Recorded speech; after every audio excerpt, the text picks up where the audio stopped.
家里的洗衣机坏了，不想花钱请人修的，仔细看完这条视频。洗衣机如果不通电，我们找到这个保险丝，保险丝更换之后，如果还是不行，我们就直接更换它的电脑板就可以了。洗衣机一直进水不停，或者到达水位之后它不洗涤，我们直接更换这个水位传感器就可以了。洗衣机能洗涤，但是不能甩干，我们找到门开关更换掉就可以了。洗衣机不进水，我们找到这个进水阀更换掉就可以了。如果洗衣机在洗涤的时候晃动比较大，我们更换这4根吊杆就可以了。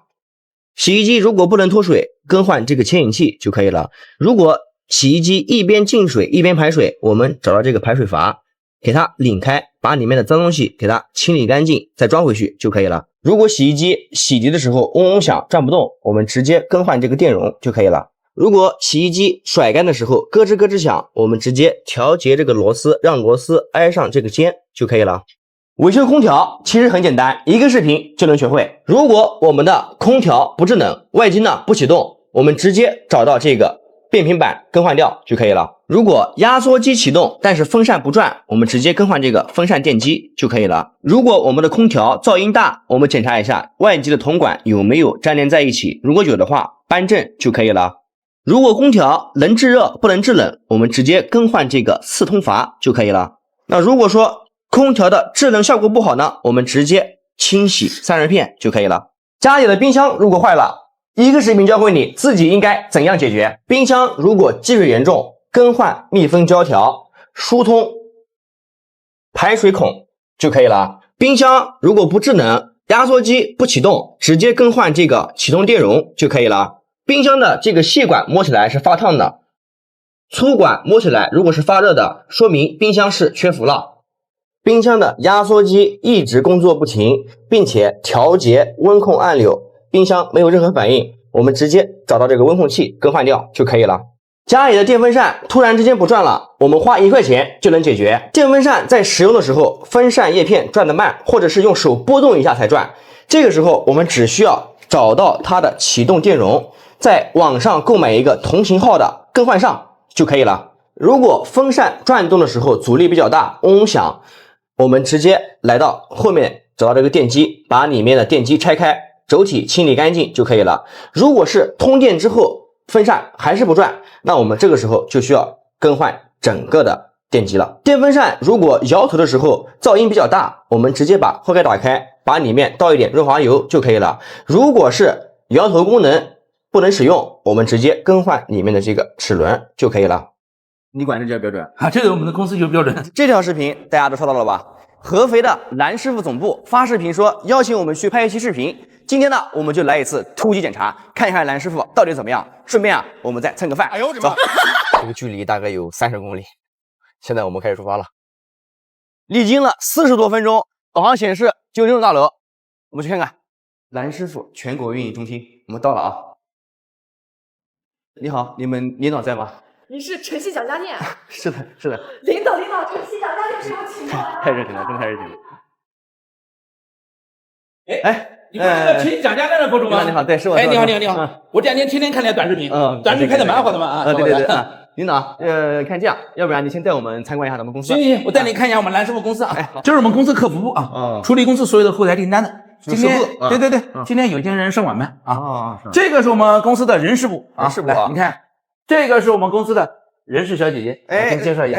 这个是晨曦蒋家店那个博主。你好。我带你看下一个办公室。来，这是我们公司的产品运营部，也是新媒体部，负责所有的直播间，然后包括短视频，包括每个平台的内容宣传。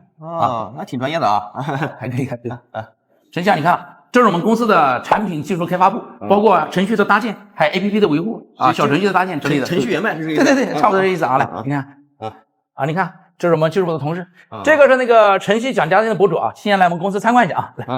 大家好。你们辛苦了啊，你们去吧。那这个市场部是干嘛的？对，这是我们的商务部啊，都市场营销的，包括跟我们平时的合伙人呐，包括服务商对接的啊。我给你看一下啊。好，来。这个是我们市场部的各位同事、各位精英啊。这个是那个晨曦蒋家店的博主啊。大家好啊。这是我们的产品技术亮点的宣传啊，包括这种海报，是我们公司的运营模式的海报。这还不错，经营范围还有很多啊。是的啊。现在到饭点了，晨曦，我带你去公司员工食堂去感受一下我们员工餐啊。好，可以啊，走吧。终于等到这个了。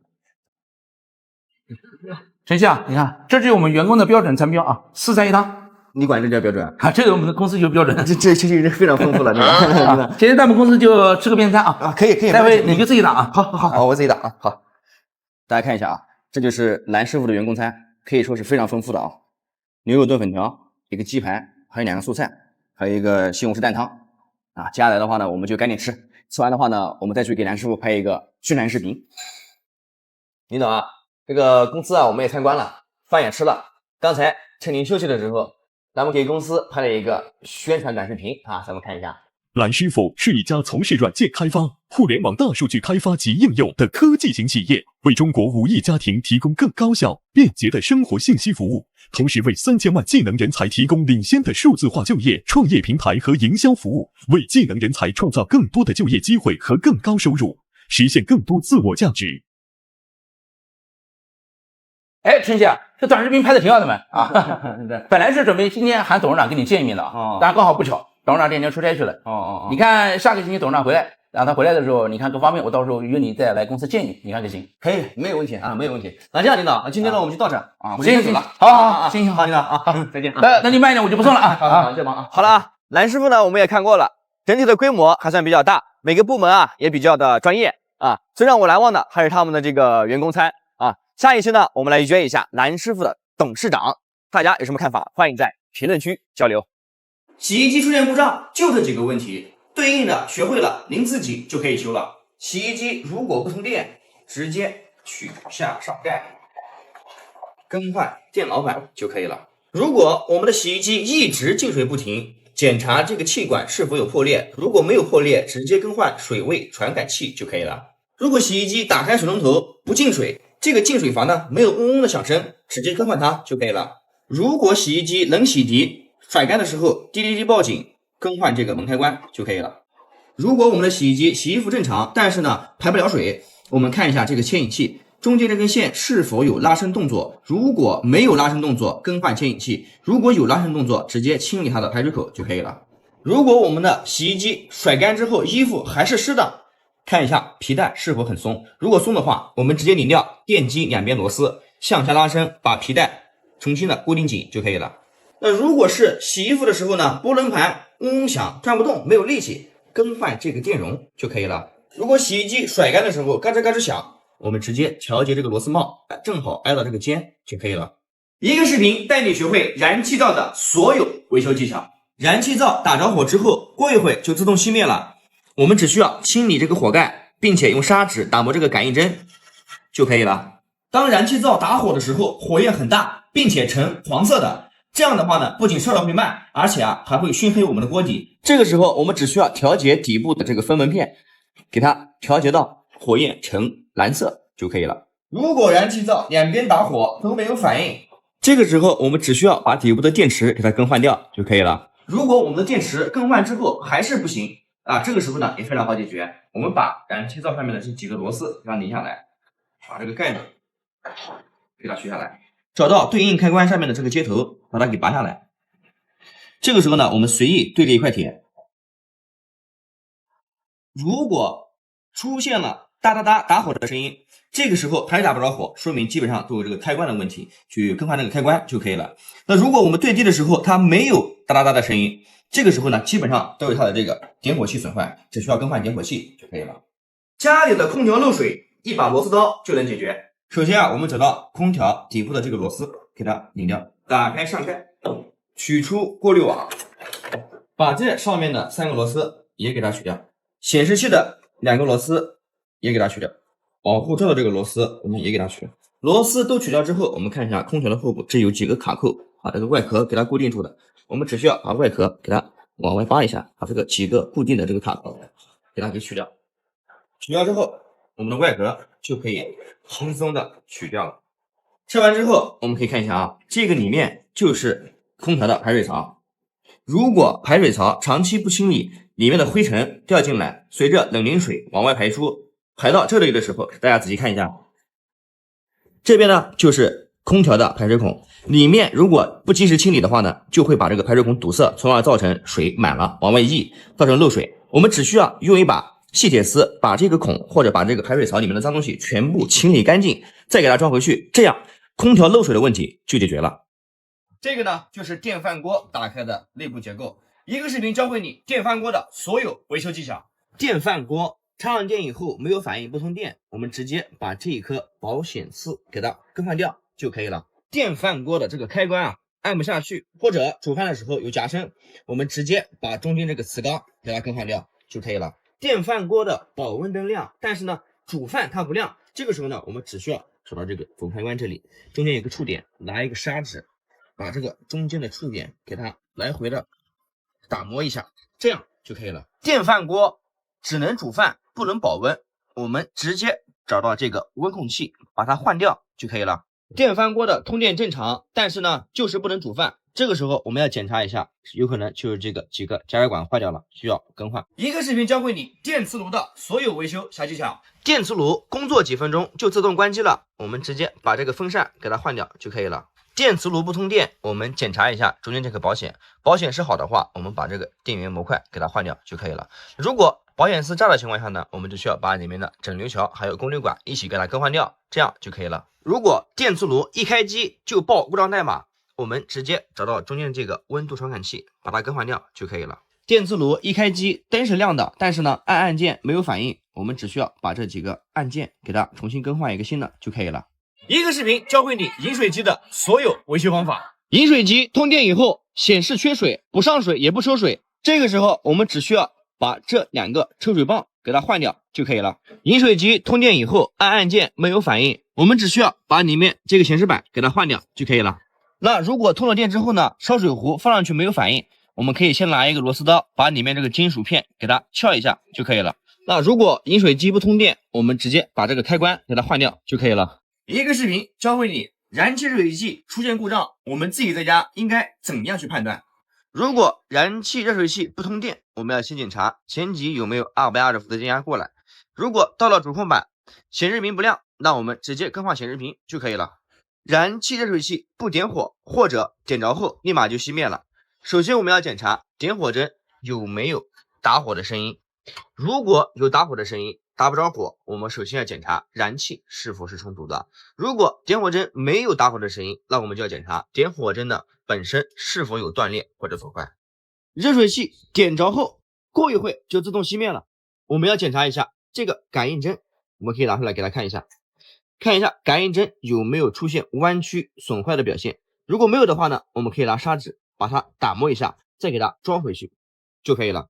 一个视频教会你洗衣机的所有维修方法。洗衣机不通电，直接更换电老板就可以了。洗衣机不进水，直接更换这个进水阀就可以了。洗衣机一直进水不停，到达固定水位不洗涤，直接更换这个水位传感器就可以了。洗衣机报故障代码12，只能洗涤不能甩干，我们直接把门开关的两根线短接在一起就可以了。洗衣机洗涤的时候撞动声音比较大，更换4根平衡杆就可以了。洗衣机不脱水，直接更换牵引电机就可以了。洗衣机一边进水一边排水，直接把这个排水阀拧开，把脏东西取出来装回去就可以了。洗衣机洗涤的时候异响声音比较大，或者只能正转不能反转，直接更换离合器就可以了。洗衣机洗涤甩干的时候力气不大没有劲，直接把这个电容给它换掉就可以了。燃气热水器出现故障，我们自己应该怎样去判断？热水器报E1故障，就是点火失败或者是中途意外熄火。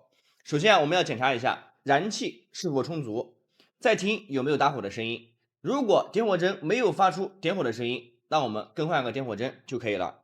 如果是中途熄火，我们可以直接把这个感应针拿出来，用砂纸打磨干净，然后再给它插回去，这样就能解决问题了。热水器报1、2故障，也就是风压故障，打不着火没有反应，这个时候我们可以看一下这个风扇有没有转动。如果转动的比较慢或者不转动，我们直接可以找到这个分级电容，把它给更换掉就可以了。如果更换掉分级电容还是不行，我们直接把这个风压开关给它更换掉就可以了。热水器如果报E5故障，也就是过热保护，首先我们要检查一下管道上面的这个温控器有没有损坏。如果温控器没有损坏，我们需要检查进水口和出水口的2个温度传感器就可以了。如果燃气热水器的温度水温一直上不去，这个时候我们要检查一下进气口这里是否有堵塞，如果有堵塞，我们清理干净就可以了。如果没有出现堵塞，这个时候我们要观察一下燃烧时的火排有没有全部燃烧。如果没有燃烧的话呢，这个时候我们要检查一下它的分段阀是否有损坏，损坏的话需要及时更换就可以了。洗衣机出现故障，不知道问题出在哪里，一个视频教您如何解决。洗衣机洗涤正常，不能甩干，并且报故障代码，这个多半是洗衣机的门开关出现问题了。那这个时候我们只需要找到门开关的2根线，直接剪断，短接在一起就可以了。洗衣机一开机就滴滴滴报警，我们直接找到这个手榴传感器，把它更换掉就可以了。如果还想了解更多家电维修知识和故障代码含义的，我们可以直接点开绿色软件，点击搜索维修助手，点开这个维修助手聚合版，上面有各种各样不同品牌的家电，找到你所需要维修的家电，点进去，找到对应的品牌，比如说三洋的，点开，上面有很详细的维修资料以及对应的故障代码查询，都是非常仔细的。想使用也非常简单，我们直接点击会员中心，点击这个去开通，原价29.9的年费会员，我们只需要输入晨曦讲家电，立马就变成9.9了，还是非常划算的。有需要的可以去试一试。不管你是维修师傅还是新手小白，想快速学习或者查询故障代码的，我们都可以去使用。家里的电热水壶坏了，先不要急着扔，像我这样不花钱你也可以修好。热水壶通电之后按开关没有反应，灯不亮，我们只需要把底座的里面的2根金属弹片用一根尖尖的东西或者是苹果螺丝刀向上敲一敲，就可以解决问题了。热水壶通电之后灯亮就是不加热，我们先检查加热管是好的之后，我们只需要把耦合器拿出来，这个里面有2个金属贴片，把里面给它打磨一下就可以了。那如果打磨之后还是不加热，我们直接把这个耦合器给它全部更换掉就可以了。热水壶烧开之后不跳闸，我们只需要打开后盖，把这个金属弹片给它按压一下，打磨就可以了。如果打磨之后还是不行，直接找到这个蒸汽管，把里面的脏东西清理干净就可以了。热水壶加热的时候灯不亮，我们检查一下2根的线有没有断裂，如果断裂的话接好就可以了。一个视频带你了解微波炉所有的故障问题，看完之后你也能学会。这个是微波炉的保险丝，如果保险丝炸了会造成微波炉整机不通电，如果这个保险丝换完之后还是会炸，这个时候我们要检查一下它的门开关还有它的高压电容是否有损坏。这个是微波炉的核心部件磁控管，磁控管换了之后会造成微波炉加热慢甚至不加热。这个是微波炉的电脑板以及触摸片，触摸片坏了之后会造成微波炉按键没有反应，电脑板损坏之后呢，会造成整机不通电或者出现不加热的现象。这个是微波炉的高压毛线，它坏了之后也会造成微波炉的不加热。这个呢就是微波炉的高压2极管，它损坏之后也会引起微波炉的不加热，甚至会发出嗡嗡的响声。这个圆圆的就是微波炉的高压电容，它常见的故障表现为直接电容会击穿，也会造成整个微波炉的不加热。这个呢就是微波炉的风扇了，它的作用就是来给微波炉整机散热用的。如果说它调动的慢或者是不转了，可能就会造成散热不良，造成一个过热保护，影响微波炉的加热。这个呢就是微波炉的一个灯泡了，如果说微波炉加热的时候这个灯不亮，我们直接把灯泡更换掉就可以了。那以上呢就是微波炉每个元器件坏了的故障表现。下一期呢我将教给大家微波炉的每个元器件到底应该怎样测量它的好坏。家里的冰箱突然之间不制冷了，一个视频教会你如何去判断冰箱的故障点，看完之后能省个大几百。首先我们要看一下温控器有没有调到合适的档位，再摸一下冰箱的2侧是否发烫。接着我们打开冰箱的后盖，这个东西就是压缩机。首先我们要看一看压缩机是否有嗡嗡的响声。压缩机如果不启动，压缩机摸上去是冰凉的。温控器调到最大档位又可以启动了，这个时候我们直接更换温控器就能解决问题了。那如果压缩机摸上去发烫并且不工作，基本上可以判断是这个里面的启动器坏掉了，我们只需要更换一个就可以了。那还有一种情况，正常情况下这个粗管它是冰凉的，这个细管摸上去是要发烫的，这样的话呢，冰箱制冷是很正常的，是没有问题的。那如果这个粗管和细管摸起来都是常温的，那么基本上可以判定这个冰箱是缺伏的。那么在正常情况下，冰箱一般是不会缺伏的。如果出现了缺伏的现象，多半都是里面的铜管出现漏点了。那这个时候我们就不需要进行建议加氟了，因为加了的话后期还是会漏掉的。这样的话维修起来价值也不是很大，建议更换个新的。一天学会一个家电维修技巧，今天我们学洗衣机不排水。洗衣机洗涤的时候正常，但是洗完过后水排不出去，这种问题其实很好解决。打开后盖，这种情况一般有2种问题。第一种问题是排水阀里面有异物堵塞造成的，不能排水。那第二种情况就是我们的牵引电机在工作的时候没有拉伸的动作，也会造成不能排水。那怎样判断是堵塞还是牵引电机坏呢？也非常简单，我们只需要把洗衣机调到单脱水模式，然后来到后面观察一下这个牵引器有没有拉伸的动作。如果没有拉伸的动作，我们基本上可以判断是这个牵引器坏了，更换一个新的就能解决问题。那如果有拉伸的动作还是不排水，这个时候我们可以确定是这个排水阀里面有异物堵塞了，只需要把这个白色的大螺母拧开，把脏东西清理干净再装回去，这样就能解决问题了。关注我，每天分享家电的维修技巧，每天学会一个家电维修技巧。今天我们来学电磁炉。电磁炉打开之后通电灯不亮没有反应，我们直接找到这个保险丝，保险丝如果是好的情况下，我们直接更换这个线流电阻跟这个电源模块就可以了。如果保险已经损坏了，这个时候我们直接把这个整流桥跟这个 IGBT 更换掉，再把损坏的保险丝一起更换掉就可以了。电磁炉用几分钟之后就停止工作了，甚至还报故障代码。这个时候我们只需要把这个黑色的温度传感器给它更换掉，再把这个风扇一起更换掉就可以了。电磁炉通电以后按按键没有反应，我们直接把上面按按键没有反应的弹簧更换掉就可以了。如果电磁炉也会加热也会不加热，我们直接把主板上面的这个抗铜丝给它重新的焊接一下就可以了。关注我，每天学习一个家电维修技巧。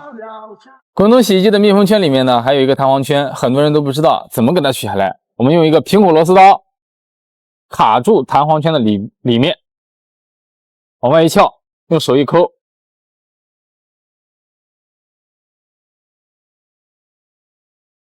就取下来了。红类我们装的时候，沿着卡槽给它装回去。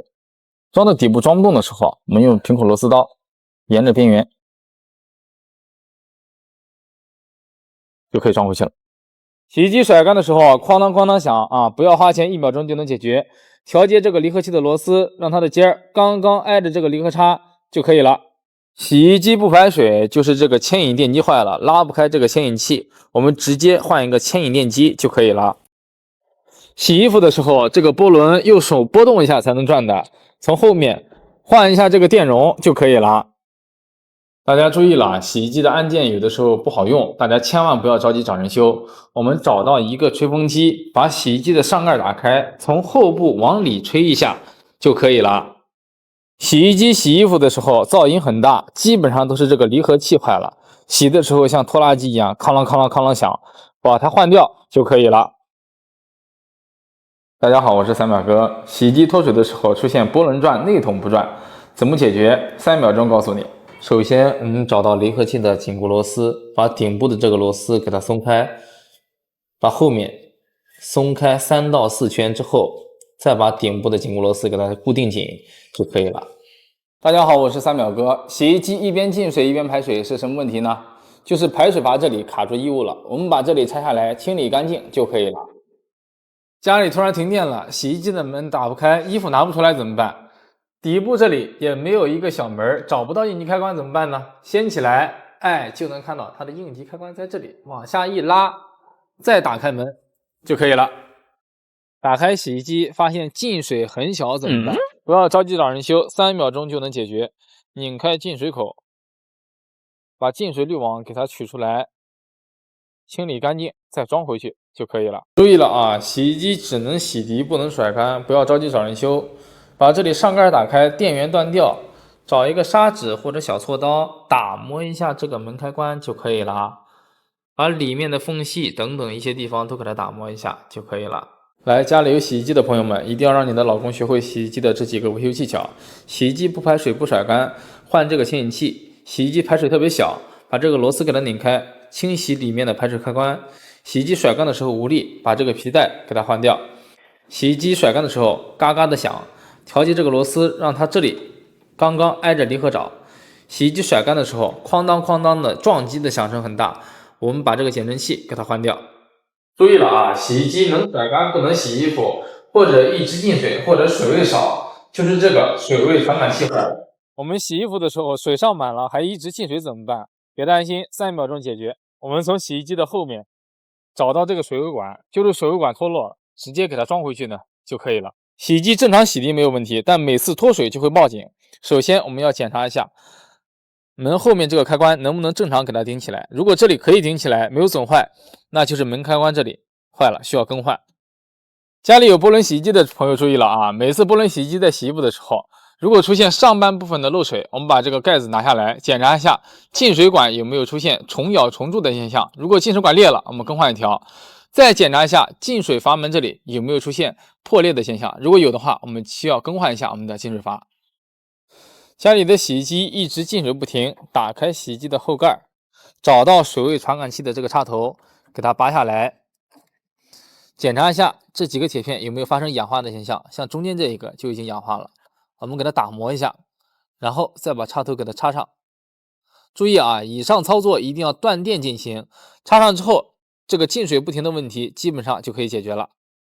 家里有空调的朋友们，马上天热了，发现制冷效果不好，我们可以把空调的滤网给它拆下来清洗一下，也可以起到一个很好的一个作用。如果说清洗了滤网之后效果还是不好，那我们就要断电，摸一下蒸发器凉不凉，如果蒸发器不凉但是也有吹风，那这个时候就是外机的问题了，需要找到专业的人士上门维修一下。朋友们，今天教大家怎么判断空调是否漏伏或者是否缺伏啊。首先找到2根管子，细的是我们的高压管，粗的是我们的低压管。在正常工作情况下，不缺伏的情况下，我们的高压管会有微微发热的现象，低压管会有微微发凉的现象。在缺伏或者是漏伏的情况下呢，我们的低压管会有微微的结霜或者结冰的情况。如果说一点伏都没有了，2根管子的温度呢基本上是差不多的。朋友们注意了啊，如果说你家的滚筒洗衣机甩干的时候噪音特别大，就是这里面这个轴承坏了，把这个轴承给它换一下就可以了。朋友们注意了啊，这是滚筒洗衣机的后面，如果说滚筒洗衣机一直进水不停，就是这根管子掉了或者是腐蚀了烂了，掉了我们把它插上去，腐蚀了烂了我们换一根新的就可以了。来，家里有洗衣机的朋友们注意了啊，洗衣机在洗衣服的时候出现波轮不转电机转，或者洗着洗着波轮盘呢就飘起来了，基本上啊都是这个波轮坏了，我们把波轮给它换一个新的就可以了。家里有洗衣机的朋友们注意了，如果说你家的洗衣机不能正常排水，我们找到这个牵引器，看它能不能正常工作。正常工作它会把这个牵引器往后拉，就是这个样子。如果还不能工作的话，我们把这里给它拧下来，拧下来的目的就是为了把里面脏东西给它清理干净。看到没有？拧下来之后可以打开，把里面的脏东西给它清理干净就可以了。家里有洗衣机的朋友们注意了，今天教大家不花冤枉钱就能修好洗衣机的方法。家里的洗衣机在脱水的时候噪音很大，就是这个离合器坏了，把它换掉就可以了。洗衣机洗衣服总是洗不干净，洗衣无力，检查一下这个皮带是不是松了，皮带松了，调节两边的螺丝，把皮带给它调紧就可以了。洗衣机在工作的时候总是有嗡嗡的响声，转不动，就是这个电容坏了，换个电容就可以了。家里有冰箱的朋友们注意了，看一下怎么判断家里的冰箱是否缺氟良。找到压缩机旁边的2根铜管，正常情况下不缺氟良，细管是微微发烫，粗管是微微凉意的。如果缺氟利昂，粗管是一点凉意都没有，甚至还有点微热的感觉，那这个冰箱就是缺氟利昂了。洗衣机一边进水一边排水是什么问题呢？就像这样子啊，看一直存不住水。我们来到洗衣机的后面，找到它的排水阀，把它打开，把里面的异物给它清理干净就可以了。今天教大家一个洗衣机一直进水不停，自己也能解决的方法。首先断掉电源，打开洗衣机的后盖，找到这个水位传感器，拔掉上面的管子，往里面吹口气，然后再给它装上就可以了。洗衣机自己在家怎么清洗？首先把这上盖的几颗螺丝给它拧下来，然后把上盖给它打开，把这几颗螺丝给它拧下来，把这个圆圈给它取下来，用螺丝刀把中间的螺丝给它拧下来，用2个拉钩勾住两边，晃动晃动，把底部的波轮盘给它取下来，底部的4颗螺丝用10个的套筒把它拧下来，晃动一下就可以把内筒取出来了，然后把它清理干净，用刷子刷一下，里面也给它刷一下。全部的清洗完之后呢，原样给它装回去就可以了。洗衣机顺着排水管一直有水稀稀拉拉的流出来，我们找到排水开关，给它拔下来，把里面给它清理干净就可以了。家里有洗衣机的朋友们，一定要学会洗衣机的这几个维修小技巧。洗衣机打开没有反应，我们直接换后面的电脑板。洗衣机洗衣粉盒一直冲不干净，我们直接找到进水阀，把进水阀给它换掉。洗衣机一直进水不停或者进水少，我们找到水位传感器，把它换掉就可以了。波轮盘的螺丝拧下来之后，就是取不下来怎么办？我们找到2根长一点的螺丝，给它拧到波轮盘的底部，弄定好。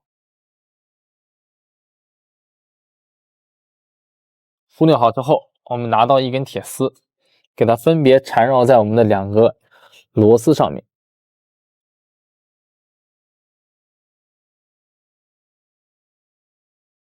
然后拉住2根铁丝左右晃动，就可以取下来了。